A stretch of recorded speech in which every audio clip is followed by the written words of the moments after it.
మొదలు పెడదాం. శుక్లాంబరధరం విష్ణుం శశివర్ణం చతుర్భుజం ప్రసన్నవదనం ధ్యాయేత్ సర్వవిఘ్నోపశాంతయే అగజానన పద్మార్కం గజాననమహర్నిశం అనేకదంతం భక్తానాం ఏకదంతముపాస్మహే. శ్రీరాఘవం దశరథాత్మజమప్రమేయం సీతాపతిం రఘుకులాన్వయరత్నదీపం ఆజానుబాహుం అరవిందదళాయతాక్షం రామం నిశాచర వినాశకరం నమామి. సదాశివసమారంభాం శంకరాచార్యమధ్యమాం అస్మదాచార్యపర్యంతాం వందే గురుపరంపరాం. శ్రీ గురుభ్యో నమః. అందరికీ జై శ్రీరామ్. వాయిస్ వినిపిస్తోందా? అన్ని టీమ్స్, 2 టీమ్స్ వాయిస్ వినిపిస్తోందా? Very good. ఎవరికైనా వాయిస్ వినిపించకపోతే వాళ్ళు మాత్రమే లాగౌట్ చేసి లాగిన్ చేయండి చాలు. నిన్నటి రోజున మనం శ్రీరాముడు దశరథుడి మాట నిలపడానికి అయోధ్యకి వెళ్ళిపోవడం, దశరథుడు పూర్వ వృత్తాంతాన్నంతటి కూడా గతాన్ని గుర్తు చేసుకుని దశరథుడు బాధపడి ఆ బాధతో పుత్రశోకంతో మరణించడం, అక్కడ మేనమామ గారింట్లో ఉన్నటువంటి భరతుడు కూడా బెంగతో ఏదో జరుగుతోంది అనేటటువంటి ఆందోళనతో అక్కడ ఉండలేక బయలుదేరి వచ్చేయడం, అలాగే వచ్చేసరికి దశరథ మహారాజు యొక్క మరణ వార్త విని అతను చెయ్యలేని పరిస్థితి కల్పించాడు కాబట్టి, చెయ్యకూడని పరిస్థితి కల్పించాడు కాబట్టి దశరథుడు శత్రుఘ్నుడి చేత దశరథ మహారాజు యొక్క ఉత్తర క్రియలు అంటే కర్మకాండలు, మిగతా దశదిన కర్మలు, ఇతర కార్యక్రమాలు చేయించడం, అలాగే కైకేయీదేవి భరతుడిని రాజ్యాభిషేకం పట్టాభిషేకం చేసుకోమని కోరడం జరుగుతుంది.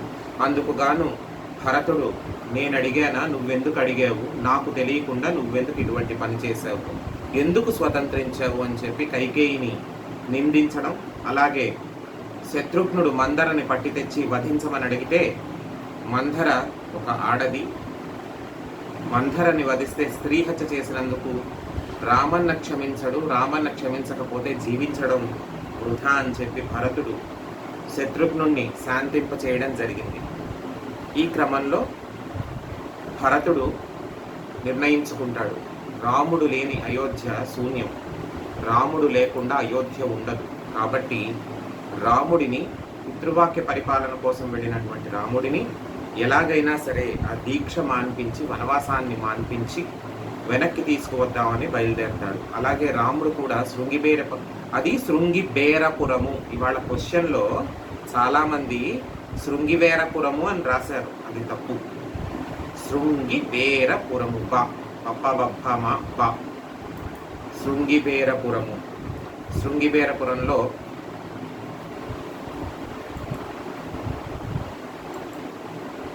సరయూ నది దాటించమని చెప్పి గుహుడిని కోరడం, గుహుడు రాముడికి అతని తండ్రి అయినటువంటి దశరథుడికి కూడా మిత్రుడైనందువల్ల అతని మాట మన్నించి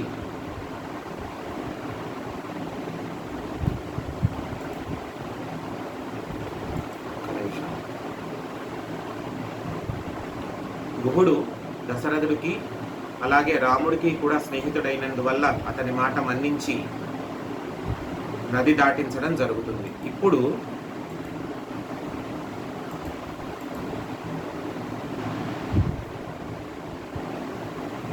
ఒక నిమిషం.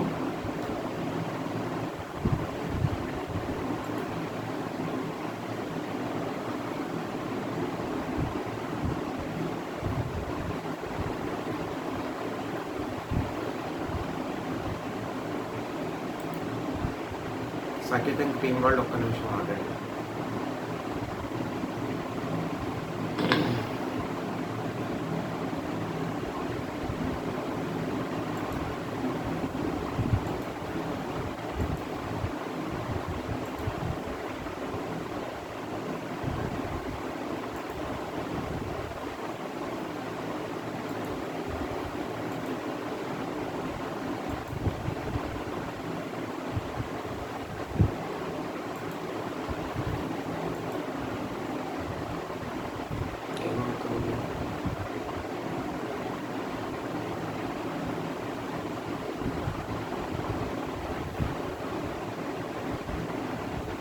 ఇప్పుడు గుహుడు నది దాటించాడు. నది దాటించిన తర్వాత రాముడు అవతల వైపు ఉన్నటువంటి అరణ్యాలకి ప్రవేశించాడు. నదికి అవతల వైపు ఉన్నటువంటి అరణ్యాన్ని ప్రవేశించాడు. భరతుడు ప్రతిజ్ఞ చేశాడు. రామన్న రాజ లాంఛనాలని, చీనాంబరాలని, రాజా దర్పానికి సంబంధించినటువంటి అన్ని లాంఛనాలు, వస్త్రాలంటే పట్టుబట్టలు, రాజ లాంఛనాలైనటువంటి గొడుగు, ఛత్రము, చామరము ఇవేవి కూడా అతను వహించడం లేదు. కాబట్టి అవేవి కూడా నేను ముట్టుకోను, నాకు వద్దవన్నీ. నేను కూడా కాషాయ వస్త్రాలతోనే, నారచీరలతోనే నేను కూడా తిరుగుతాను అని చెప్పి ప్రతిజ్ఞ చేశాడు. అలాగే శత్రుఘ్నుడు కూడా అలాగే మారాడు. అప్పుడు తర్వాత ఏం జరిగిందంటే, ఈ భరతుడు నిన్న చెప్పిన ప్రకారంగా రాజమాతలని, అలాగే వశిష్ఠుడు, జాబాలి, కాశ్యపుడు, సుమంత్రుడు ఇటువంటి వారందరినీ కూడా తీసుకుని అడవికి బయలుదేరాడు. రామన్నని వెతికి వెనక్కి తీసుకురావడానికి, శ్రీరామచంద్రుడిని వెతికి వెనక్కి తీసుకురావడానికి అడవికి బయలుదేరాడు. ఎవరు? భరతుడు. అతను కూడా రాముడు వెళ్ళిన మార్గంలోనే వెళ్ళి, సహజంగా ఏంటంటే ఆ మార్గం తెలుసా అండి అని అనుకోవచ్చు. అతను కూడా ఏం చేశాడంటే రాముడు వెళ్ళిన మార్గంలోనే వెళ్ళి, అదే మార్గంలో వెళ్ళి ఉండొచ్చు, శృంగిబేరపురానికి చేరుకుని అక్కడ గుహుణ్ణి అడుగుతాడు, రాముడు ఇటు కేసి వచ్చాడా అంటే గుహుడు పరీక్షించడం మొదలు పెడతాడు. గుహుడు ఏమని, నువ్వేనా తల్లి చెప్పిందని చెప్పి రామన్నని రాజ్యానికి దూరం చేసింది అని చెప్పి భరతుడి మీదకి నేరం వచ్చేలాగా కొంచెం పరీక్షించడం మొదలు పెడతాడు. ఏమంటాడో చూద్దామని చెప్పి. ఎందుకంటే గుహుడికి తెలుసు ఏం జరిగిందో, గుహుడికి తెలుసు, తెలియాల్సిన పద్ధతిలో తెలిసింది గుహుడికి. కాబట్టి గుహుడికి తెలుసు అసలు భరతుడి మనోగతం ఏమిటి అనేది కనుక్కుందామని చెప్పి గుహుడు ఆ మాట అనేసరికి భరతుడు అంటాడు, అయ్యో గుహుడా, నీవు నన్ను చాలా తప్పుగా అర్థం చేసుకున్నావు. నేను ఏనాటికి కూడా రామన్నని రాజ్యానికి దూరం చేసే దురుద్దేశం నాకు లేదు. పైగా నేను అసలు అయోధ్యలో లేని సమయంలో నా తల్లి అటువంటి కోరికలు కోరడం జరిగింది. కాబట్టి నాకు ఎటువంటి నేరమూ తెలియదు, నన్ను క్షమించు అని చెప్పి అతన్ని వేడుకుంటాడు. వేడుకున్న తర్వాత గుహుడు శాంతించి పరీక్షలో, అవును భరతుడు నిర్మల హృదయంతోనే ఉన్నాడు, భరతుడికి ఎటువంటి రాజ్యకాంక్ష లేదు అని చెప్పి గుహుడు నిర్ధారించుకుంటాడు. తన తల్లిలాగా గుహుడు స్వార్థంతో ప్రవర్తించట్లేదు భరతుడు అని చెప్పి గుహుడు నిర్ధారించుకున్న తర్వాత ఏం జరుగుతుందంటే, గుహుడు చెప్తాడు, అవతల పక్క అరణ్యంలో దింపాను నేను, అవతల పక్క నది దాటించిన తర్వాత రామచంద్రుడు అవతల పక్క అరణ్యంలోకి వెళ్ళాడు అని చెప్పి. అప్పుడు భరతుడు కూడా దయచేసి మమ్మల్ని అందరినీ కూడా నది దాటించు కూడా అని చెప్పి బతిమాలుతాడు. బతిమాలినప్పుడు గుహుడు భరతుణ్ణి, ఇతర పరివారాన్ని, శత్రుఘ్నుని, రాజమాతలని, ఈ వశిష్ఠుణ్ణి ఇటువంటి వాళ్ళందరినీ కూడా తీసుకుని వెళ్ళి అవతల పక్క వైపు దింపుతాడు, నది దాటిస్తాడు. వారితో గుహుడు కూడా వెళ్తాడు. గుర్తుపెట్టుకోండి, గుహుడు కూడా వెళ్తాడు అటువైపు అరణ్యంలో. ఎంతో దూరం పర్యటించలేదు రాముడు, అంటే కొంత దూరమే ముందుకు వెళ్ళాడు, ఎంతో దూరం వెళ్ళలేదు రాముడు కూడా. వెళ్ళకపోయేసరికి వెతుక్కుంటూ వెళ్తారు. ఈలోగా రాముడు, సీత ఒక చోట కూర్చుని ఉండగా లక్ష్మణుడు కొన్ని జలము అంటే నీరు లేదా కాస్త ఆహారం ఏదన్నా తీసుకొద్దామని చెప్పి లక్ష్మణుడు వారిని విడిచి కొంత దూరం ముందుకు వెళ్తాడు. ఆ ముందుకు వెళ్ళిన లక్ష్మణుడికి ఈ భరతుడు, అతని సైన్యము, అయోధ్యానగర సైన్యము, అతనితో పాటు శత్రుఘ్నుడు, రాజమాతలు రావడం కనిపిస్తారు. అరణ్యంలో కనిపిస్తే వారిని చూసిన తర్వాత ఆనందించాల్సిన లక్ష్మణుడు ఆనందించకుండా అనుమానించడం మొదలు పెడతాడు. ఎందుకు అనుమానిస్తాడు? లక్ష్మణుడు మొదటే చెప్పాను నేను, ఆలోచనాపరుడు కాదు ఆవేశపరుడు అని చెప్పి. అతను ఆలోచించాడు, ముందు ఆవేశపడతాడు. ఆవేశపడిన తర్వాత ఎవరైనా డౌట్ క్లారిఫై చేస్తే, ఎవరైనా ఇది కాదు అది అని చెప్తే అప్పుడు ఓహో అనుకుంటాడు లక్ష్మణుడు. ఈ ఎవరైనా ఎవరవుతారు ఇప్పుడు ఇక్కడ? రాముడే అవ్వాలి, ఎందుకంటే ఉన్నది రాముడు ఒకటే అతని తరపున. కాబట్టి లక్ష్మణుడు పరుగున సీత దగ్గరికి, రాముల వారి దగ్గరికి, సీతమ్మ దగ్గరికి, రాముల వారి దగ్గరికి వస్తాడు. వచ్చి, అన్న, మనల్ని అయోధ్యలో లేకుండా కైక చేసింది ఈ లోకంలోనే లేకుండా చెయ్యాలని భరతుడు ససైన్యంగా చతురంగ బలాలతో అన్ని సైన్యాన్ని అంతటినీ కూడగట్టుకుని శత్రుఘ్నుని వెంట పెట్టుకుని వస్తున్నాడు.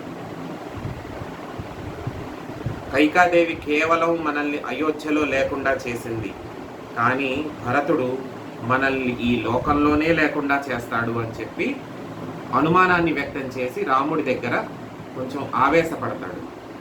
ఆవేశపడినప్పుడు ఏం జరిగింది అంటే రాముడు అంటాడు, లక్ష్మణ, నీవు తప్పు చేస్తున్నావు, నీ ఆలోచన సరిగ్గా లేదు.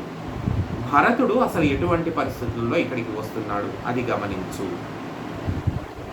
యుద్ధోన్ముఖుడై వస్తున్నాడా, ఆవేశపూరితంగా వస్తున్నాడా, లేకపోతే రాజలాంఛనాలన్నిటితోనూ వస్తున్నాడా, అవన్నీ వదిలి వస్తున్నాడా? భరతుడు కూడా రాజలాంఛనాలు ఏవి తీసుకువెళ్ళలేదు, ఛత్రము చామరము తీసుకుని వెళ్ళలేదు, రథం మీద వెళ్ళలేదు, ఏనుగుని ఎక్కి వెళ్ళలేదు. సౌమనసము అంటారు దేన్ని, సూర్యవంశపు రాజులు ఎక్కేటటువంటి ఏనుగుని ఒకదాన్ని సౌమనసం అంటారు, ఇంకో దాన్ని శత్రుంజయము అంటారు. 2 ఏనుగులు ఉంటాయి, ఒకటి సౌమనసము, ఒకటి శత్రుంజయము.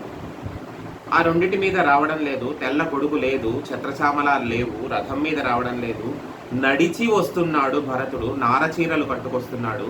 అంటే ఏంటి, భరతుడి మనసులో వేరే ఏదో ఉంది. ముందు అతని మనసులో ఏముందో, అతనితో పాటు వచ్చిన వాళ్ళందరి మనసులోనూ ఏముందో ముందు అది తెలుసుకునే ప్రయత్నం చెయ్యి. అనవసరంగా ఆవేశపడి వేరే అభిప్రాయాన్ని తెచ్చుకోవద్దు అని చెప్పాడు రాముడు. ఆవేశపడిన లక్ష్మణుడు అన్న మాట విని శాంతించాడు. అవునా కాదా? మొదట ఆవేశపడ్డాడు, ఆవేశపడి ఏమిటేమిటేమిటో చాలా ఊహించేసుకున్నాడు. మనం కూడా చాలామంది చాలా అనుకుంటాం. ఫస్ట్ చూడగానే ఏంటంటే ఒక్కసారిగా ఆవేశం వస్తుంది, ఏమిటేమిటో మాట్లాడేస్తాం, ఏమిటేమిటో అనుకుంటాం. కానీ అసలు విషయం ముందు తెలియాలి. అసలు విషయం తెలిస్తే ఆ తర్వాత మనకి మనమే సమాధాన పడతాం. ఓపిక లేకుండా ఏది కూడా మొదలు పెట్టకూడదు. మొదలు పెట్టిన తర్వాత మొదలు అదే లక్ష్మణుడు కూడా ఆపాదించుకోవచ్చు. ఇప్పుడు భరతుడు వెతుక్కుంటూ వచ్చాడు రాముడి దగ్గర. భరతుడు అంత దూరంలో కనిపిస్తే రాముడు కూడా ఇక్కడి నుంచి లేచి పరిగెత్తుకుంటూ వెళ్ళాడు భరతుడి దగ్గరికి. తమ్ముడా అంటూ పరిగెత్తుకుంటూ వెళ్ళాడు. వెళ్ళి తమ్ముణ్ణి కౌగిలించుకుని తీసుకొచ్చుకున్నాడు. ఒకరినొకరు విడదీయలేనంత గట్టిగా గాఢాలింగనం చేసుకున్నారు అన్నదమ్ములు ఇద్దరు. శత్రుఘ్నుడిని చూశాడు, శత్రుఘ్నుడిని కూడా అలాగే ఆలింగనం చేసుకుని తను నివసిస్తున్నటువంటి ఆ కుటీరం దగ్గరికి తీసుకొచ్చుకొని ఒక చెట్టు కింద కూర్చుని ఆ చెట్టు కింద తమ్ముణ్ణి ఒడిలో కూర్చోపెట్టుకున్నాడు. ఫర్ ఎగ్జాంపుల్ అనుకోండి, రాముడికో 20 ఏళ్ళో 22 ఏళ్ళో ఉంటాయి, భరతుడికి కూడా అదే వయసు ఉంటుంది. ఎందుకంటే 2 గంటల తేడాలో పుట్టాడు భరతుడు కూడా. అంతే, అంతకు మించి తేడా ఏమీ లేదు. రాముడికి భరతుడికి పెద్ద తేడా ఏమీ లేదు, 2 గంటల తేడాలో పుట్టారు ఇతను. తమ్ముడు 2 గంటల తర్వాత పుట్టినవాడు కాబట్టి తమ్ముడే, అది వేరే విషయం. ఒళ్ళో కూర్చోబెట్టుకున్నాడు తమ్ముడిని. కూర్చోబెట్టుకుని అడుగుతున్నాడు, భరతుడా, నీవు పట్టాభిషేకం చేసుకునే యువరాజ్యుడు. అంటే రాముడి ఉద్దేశంలో ఏంటి, భరతుడికి పట్టాభిషేకం చేసి ఉంటారు నాన్నగారు. ఖచ్చితంగా భరతుడికి పట్టాభిషేకం చేశారు నాన్నగారు. చేసిన తర్వాత భరతుడి పట్టాభిషేకం చేసుకుని, యువరాజ్య పట్టాభిషేకం చేసుకుని నాన్నగారు చెప్పినట్టుగా రాజ్యపాలన చేస్తున్నాడు. రాముడి ఉద్దేశంలో అదే జరిగి ఉండవచ్చు అని చెప్పి అనుకుంటున్నాడు రాముడు. కానీ అక్కడ జరిగింది వేరు కదా, రాముడికి తెలియదు కదా ఇంకా. సో ఇప్పుడు ఏం జరుగుతుంది, రాముడు కుశల ప్రశ్నలు వేస్తున్నాడు. భరతుడా, నీవు పట్టాభిషేకం చేసుకున్నావా? పట్టాభిషేకం చేసుకున్న తర్వాత నాన్నగారు శాంతించారా? మన తల్లి అయినటువంటి కైకాదేవిని నీవు ఆదరంగా చూస్తున్నావా? ఎందుకంటే అనుమానం ఉంది రాముడికి. భరతుడు నా మీద ప్రేమతో తల్లిని ఇది చేస్తాడు, తల్లిని నిందిస్తాడనేటటువంటి అనుమానం రాముడికి కూడా ఉంది. కౌసల్యాసుమిత్రులను నువ్వు ఆదరబుద్ధితో చూస్తున్నావా? శత్రుఘ్నుడు నీకు అన్ని రకాలుగా సహాయం చేస్తున్నాడా? ప్రజలను నీవు జనరంజకంగా పాలిస్తున్నావా? చక్కటి వర్షాలు పడుతున్నాయా? పాడి పంటలన్నీ ఉన్నాయా రాజ్యంలో? రైతులందరూ అందరూ ఆనందంగా ఉన్నారా? ప్రజలందరూ నిన్ను ఆదరిస్తున్నారా? నీ పట్ల ఎటువంటి వ్యతిరేకము భావన లేకుండా ఉన్నారా? అలాగే రాజు క్షేమంగా, రాజు అంటే ఎవరు? ఇతను యువరాజే ఇంకా భరతుడు. రాముడి దృష్టిలో భరతుడు ఇంకా యువరాజే. తెలియదు, ఇంకా నాన్నగారు పోయారన్న విషయం తెలియదు. రాజు క్షేమంగా ఉన్నాడా, రాజు ఆరోగ్యంగా ఉన్నాడా, ఇన్ని రకాల ప్రశ్నలు అడుగుతున్నాడు. భరతుడు నోరు మెదిపి మాట్లాడలేదు. ఇన్ని రకాల ప్రశ్నలు అడిగితే భరతుడు నోరు మెదిపి మాట్లాడలేదు. ఆఖరణ చెప్పాడు, రాజు క్షేమంగా ఉన్నాడా, రాజు ఆరోగ్యంగా ఉన్నాడా అని అడిగారు. నాన్నగారు క్షేమంగా ఉన్నారా అని అడగచ్చు, కానీ భరతుడు వచ్చింది ఒక యువరాజుగా వచ్చాడు. రాముడికి మనసులో ఎటువంటి నెగిటివ్ థాట్ లేదు, కానీ ఎప్పుడు ఎలా మాట్లాడాలో అలాగే మాట్లాడాలి. అతను ఇప్పుడు వనవాసంలో ఉన్నాడు, రాజ్యపు పరిధుల్లో ఉన్నాడు, కాబట్టి రాజుగారు క్షేమంగా ఉన్నాడా అని అడిగాడు. రాజుగారు క్షేమంగా ఉన్నారా? మహారాజు యువరాజుగా నువ్వు బాగా చూసుకుంటున్నావు అని అడిగితే, ఇంకెక్కడ రాజుగారు అన్నయ్యా అంటూ చెప్పడం మొదలుపెట్టాడు భరతుడు. మన తండ్రి గారైనటువంటి మహారాజు దశరథుడు మహారాజు, నీవు అరణ్యవాసానికి బయలుదేరిన కొన్ని గంటలకే పుత్రశోకంతో మరణించి మనల్ని వదిలి వెళ్ళిపోయారు అని చెప్పిన వెంటనే రామలక్ష్మణులు సీత కూడా హోరున విలిపించారు, ఏడ్చారు. రాముడు మరీ కింద పడిపోయి ఒంటికి మట్టంటేలాగా చిన్న పిల్లలు పడి దొర్లి ఏడుస్తారు చూడండి, అటువంటి విధంగా ఏడ్చాట రాముడు.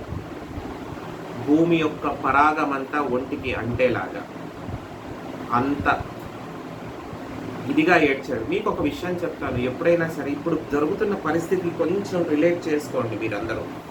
పాండమిక్ అవుతోంది ఇప్పుడు, అవునా? ఇప్పుడు ఒక pandemic, we're facing a pandemic. కర్మకాలి ఒకే ఇంట్లో ఒక తల్లి తండ్రి, లేదంటే ఒక తండ్రి కొడుకు, లేదంటే ఒక తండ్రి, ఒక ఇద్దరు ముగ్గురు ఫ్యామిలీ మెంబర్స్, కుటుంబ సభ్యులు ఒకేసారి హాస్పిటలైజ్ అవుతారు. అయిన తర్వాత దురదృష్టకరంగా ఒకళ్ళు వెళ్ళిపోతారు. వయసులో పెద్దవాళ్ళు అయినా సరే ఏ తండ్రో తల్లో వెళ్ళిపోతారు. వాళ్ళతో పాటు జాయిన్ అయిన ఈ కొడుకో కూతురో వీళ్ళు ఏం చేస్తారు, వీళ్ళు హాస్పిటల్లోనే ఉంటారు. వాళ్ళకి తెలియదు విషయం, తండ్రి చనిపోయాడని కానీ తల్లి మరణించిందని కానీ విషయం తెలియకుండా ఏమవుతుందంటే వాళ్ళ అంత్యేష్టి తర్వాత వాళ్ళ జరగాల్సినటువంటి అన్ని మర్యాదలు మిగతా కుటుంబ సభ్యులందరూ జరిపించేస్తారు. ఈ హాస్పిటల్లో ఉన్న కొడుకో కూతురో వీళ్ళకి విషయం తెలియదు, ఇంటికి వచ్చే వరకు కూడా విషయం తెలియదు. తెలియకపోగా ఇంటికి వచ్చిన తర్వాత ఏమవుతుందంటే ఒక రోజల్లా కూడా వీళ్ళకి ఏదో సర్ది చెప్తారు. రెండో రోజు నెమ్మదిగా కూర్చోపెట్టి చెప్తారు, అవునా? రెండో రోజు వచ్చిన వెంటనే చెప్తే మళ్ళీ ఎక్కడ హాస్పిటల్ నుంచి వచ్చిన వెంటనే చెప్తే మళ్ళీ మొదటికి వస్తుందో ఇతని ఆరోగ్యం కూడా అని చెప్పి నెమ్మదిగా రెండో రోజుని చెప్తారు. రెండో రోజు చెప్తే ఏమవుతుంది, ఆ బాధ తట్టుకోలేక ఆఖరి చూపు కూడా చూసుకోలేకపోయాను అనేటటువంటి బాధ తట్టుకోలేక చాలా ఘోరాతి ఘోరంగా, చాలా హృదయ విదారకంగా ఏడుస్తారు వాళ్ళు. మనం ఇప్పుడు చాలామంది ఫ్యామిలీస్లో చూస్తున్నాం ఈ పరిస్థితి.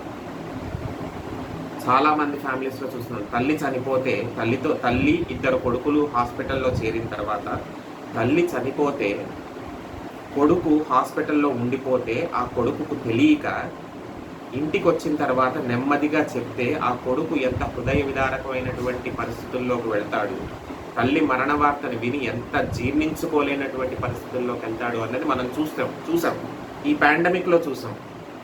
ఇదే సిచ్యువేషను వాల్మీకి మహర్షి కొన్ని లక్షల ఏళ్ల నాడే ఊహించి రామాయణంలో రిలేట్ చేసి రాశాడు. దశరథ మహారాజు చనిపోయిన సంగతి రాముడికి తెలియదు. అంత్యేష్టి అయిపోయి కర్మకాండ అంతా అయిపోయి జరగాల్సిన రాజలాంఛనాలు అన్నీ కూడా రాజుగారికి జరగాల్సినటువంటి అంత్యేష్టిలో జరగాల్సిన మర్యాదలన్నీ సమాప్తం అయిపోయిన తర్వాత తెలిసింది. ఆఖరి చూపు చూసుకున్నాడా తండ్రిని? లేదు. తండ్రి మరణించిన తర్వాత తన చేత్తో చేయాల్సినవన్నీ చేశాడా? లేదు. మరి రాముడు అలా ఏడ్చాడు అంటే కొంతమంది ప్రశ్నించారు, రాముడికి ఆ మాత్రం ధర్మావతారుడు తెలియదా అని చెప్పి. ధర్మావతారుడైన మనిషి, అవునా కదా? అనుకోకుండా తండ్రి మరణ వార్త విన్న తర్వాత ఎటువంటి వాడైనా సరే అలా ప్రవర్తించకపోతే అసలు వాడి కొడుకు కిందకి లెక్కకొస్తాడా రాడా? రాముడు కొడుకు కిందకే లెక్కకొస్తాడు. ధర్మావతారుడైనా సరే ముందు మనిషి ఎలా ప్రవర్తించాలో, మానవుడు ఎలా ప్రవర్తించాలో తండ్రి మరణ వార్త విన్న తర్వాత, అకస్మాత్తుగా తండ్రి మరణ వార్త విన్న తర్వాత ఒక మానవుడు అనేవాడు ఎలా స్పందించాలో అలా స్పందించాడు.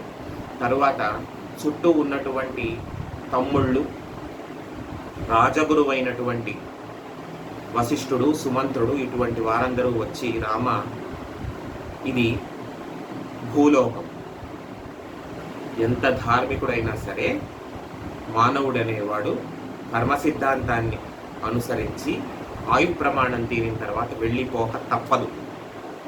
నీ తండ్రి 1000 ఏళ్ల సంవత్సరాలు బతికాడు. 66,000 సంవత్సరాల వయస్సు కన్నా ఎక్కువ బతికాడు. 66,000 years, అంతకన్నా కూడా ఎక్కువ బతికాడు.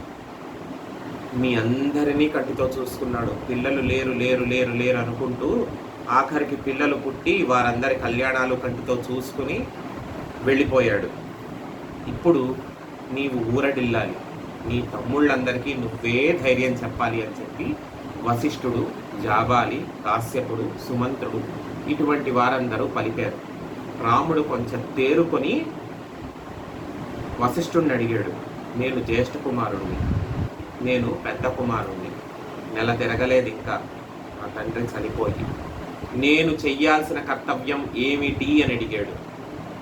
తమ్ముళ్ళు చేసేశారు కదండి, ఇంకా నేను చెయ్యాల్సిన అవసరం ఏమిటి అని చెప్పి ఎక్స్క్యూజెస్ వెతుక్కోలేదు.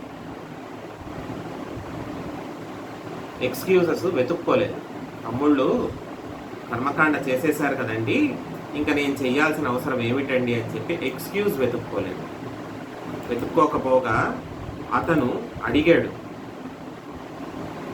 అడిగి తెలుసుకున్నాడు. స్వామి మమ్మల్ని ఏం చేయమంటాం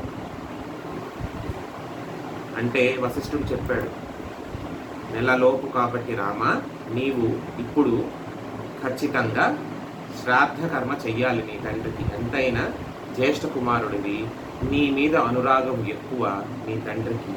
కాబట్టి అందరూ కూడా ఎటువంటి విధంగా ప్రవర్తించాలో అటువంటి విధంగా ప్రవర్తించి నీవు ఇప్పుడు నీ తండ్రికి శ్రాద్ధ కర్మ చెయ్యాలి అని చెప్తే సశాస్త్రీయంగా పురోహితులను పెట్టుకొని శ్రాద్ధ కర్మ నిర్వహించాడు రాముడు. సరయూ నదీ తీరంలో, సరయూ నదికి అవతల పక్కకి వెళ్ళాడు కదా, యువతలేమో అయోధ్య తీరము, అయోధ్య నగరము, శృంగిబేరపురము ఇవన్నీ ఉన్నాయి. అవతల పక్క అరణ్యం ఉందని చెప్పుకున్నాం కదా నిన్న మనం, ఇప్పుడు ఏం చేశాడు రాముడు?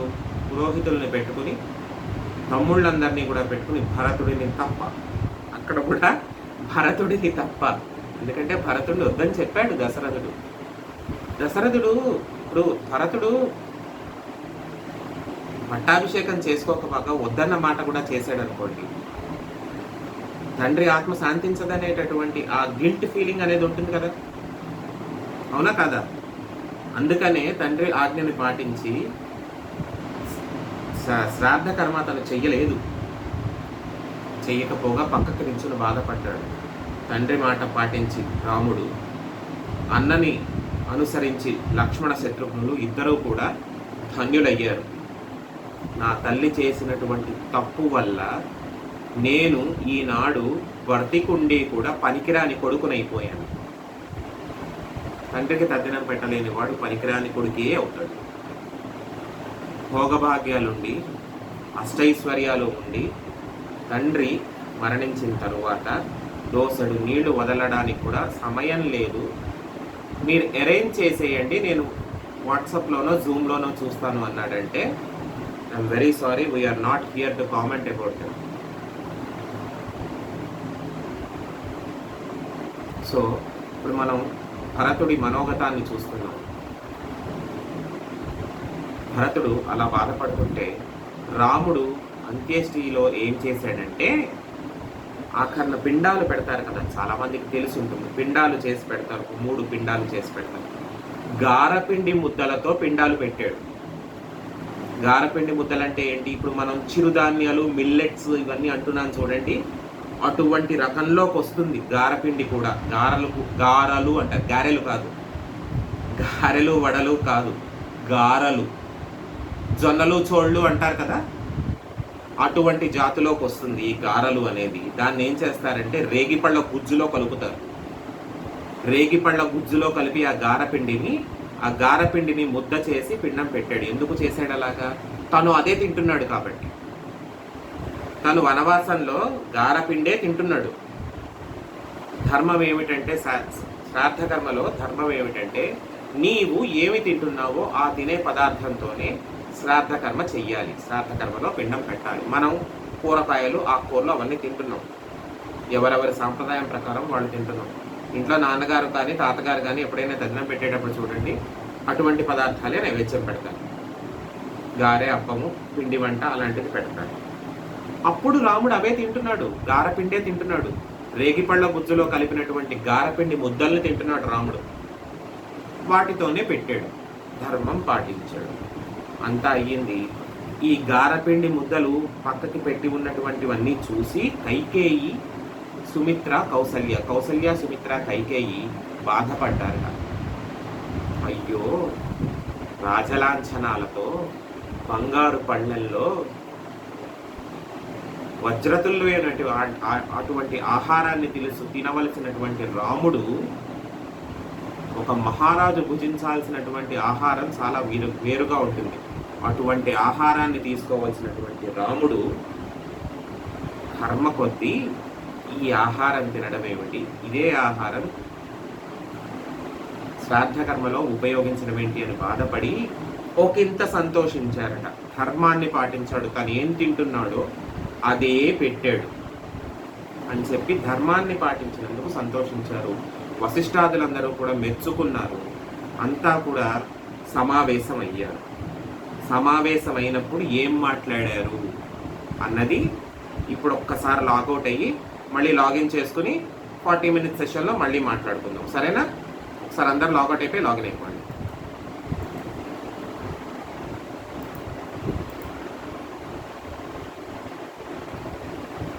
కొనసాగిద్దాం మనం.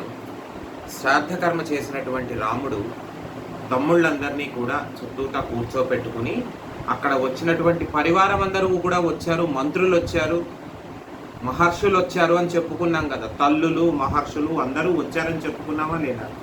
వారందరూ కూడా కూర్చునుండగా తమ్ముడికి పరాకు చెప్తున్నాడు. నీవు అయోధ్య నగరానికి వెళ్ళి నాన్నగారు చెప్పినట్టుగా యువరాజ్య పట్టాభిషేకం చేసుకుని, మహారాజ్య పట్టాభిషేకమే చేసుకుని రాజ్యాన్ని జనరంజకంగా పాలించాలి. నీవు ఇప్పుడు చాలా బాధ్యతగా వ్యవహరించాలి. ముగ్గురు తల్లులని కూడా చాలా ప్రేమగా, ఆదరంగా చూడాలి.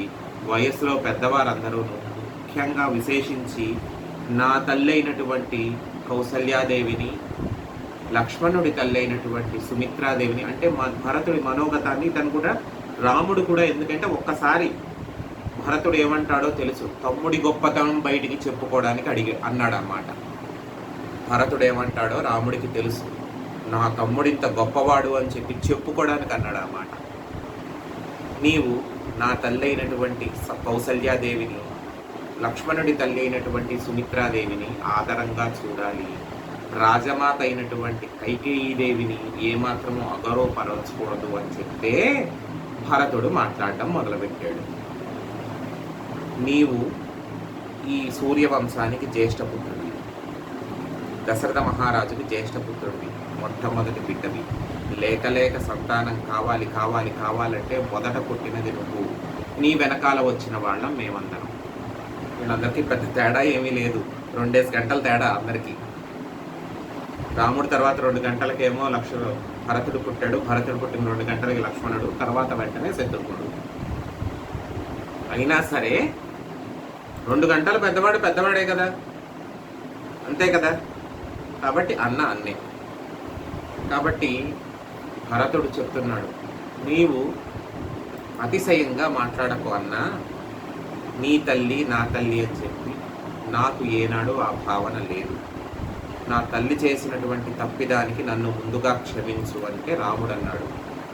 నీవు చెప్పిన మాటే నేను చెప్తున్నాను. నా తల్లి చేసిన తప్పిదము అని నువ్వు ఏనాడు కూడా వేరు భావనతో మాట్లాడవద్దు. కైకేయీదేవి తప్పు ఏమీ లేదు. రాముడు ఒప్పుకున్నాడు,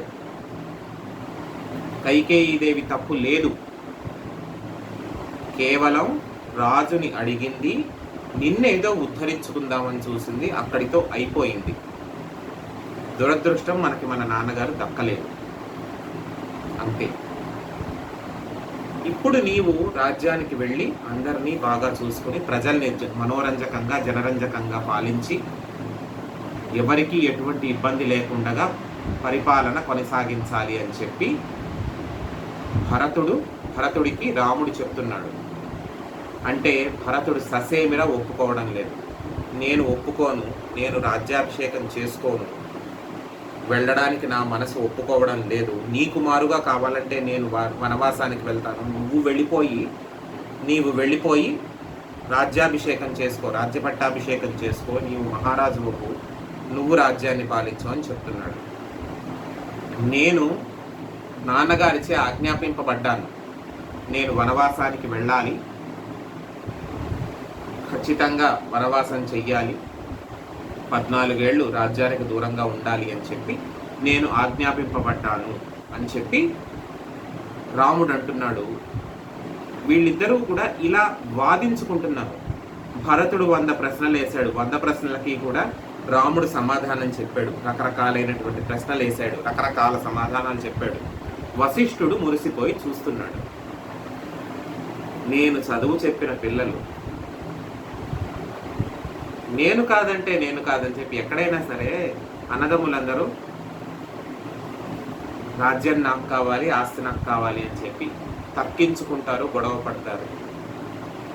వశిష్ఠుడే కాదుట, వాల్మీకి మహర్షి రాసినటువంటి చమత్కారం ఇంకొకటి ఏంటంటే బ్రహ్మగారితో సహా 3,000,000 దేవతలు ఈ వాదనని చూస్తున్నారు. వినువీధిలో నించుని, అంటే వినువీధి అంటే ఆకాశంలో నించుని చతుర్ముఖ బ్రహ్మగారితో సహా అందరూ కూడా ఈ వాదన వింటున్నారట. అన్నదమ్ముల వాదనని వింటున్నారు. ఏమని వాదన? ఆస్తి నాకు కావాలంటే నాకు కావాలని వాదించుకోవట్లేదు వాళ్ళు, నాకు వద్దంటే నాకు వద్దని వాదించుకుంటున్నారు. రాజ్యాన్ని నువ్వు తీసుకో తమ్ముడా అంటే నువ్వు తీసుకో అని, నాకు కాదన్నయ్యా నీకే, నువ్వే యోగ్యుడివి అని తర్కించుకుంటున్నారు, వాదించుకుంటున్నారు. మరి బ్రహ్మగారు స్పెషల్గా ఎందుకు రాశాడు? చతుర్ముఖ బ్రహ్మగారితో సహా అని చెప్పి వాల్మీకి ఎందుకు రాశాడు?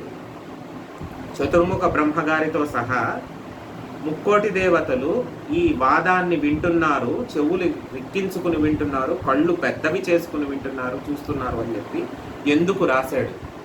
దీంట్లో లాజిక్ ఆలోచించండి, ఒక లౌకికమైనటువంటి పద్ధతిని ఆలోచించండి, లౌకికమైనటువంటి విధానాన్ని ఆలోచించండి. సొంతింట్లో వ్యవహారం ఎలా ఉన్నా పక్కింటి గొడవ పంచాయతీకి అందరూ పెద్దాళ్లే, అవునా కాదా? మన ఇంట్లో విషయాలు మనం సరిగ్గా పట్టించుకున్నా లేకపోయినా పక్కింట్లో ఏదన్నా అవుతుందంటే మాత్రం ఖచ్చితంగా పనాపేసుకుని పూజ ఆపుకుని చక్కగా ఇలా పెట్టుకుని వింటాం. బ్రహ్మగారు కూడా అదే చేశాడు. ఎందుకో తెలుసా? బ్రహ్మగారు ఎందుకు చేశాడో, ఎక్కడ చేశాడో తెలుసా? బ్రహ్మగారు హిరణ్యకశిపుడును ఇంద్రుడు ఎవరు? హిరణ్యకశిపుడు ఇంద్రుడు ఎవరు? కశ్యప ప్రజాపతి కొడుకులు, అవునా? కశ్యప ప్రజాపతి కొడుకులు. కశ్యప ప్రజాపతి ఎవరు? బ్రహ్మగారి కొడుకు.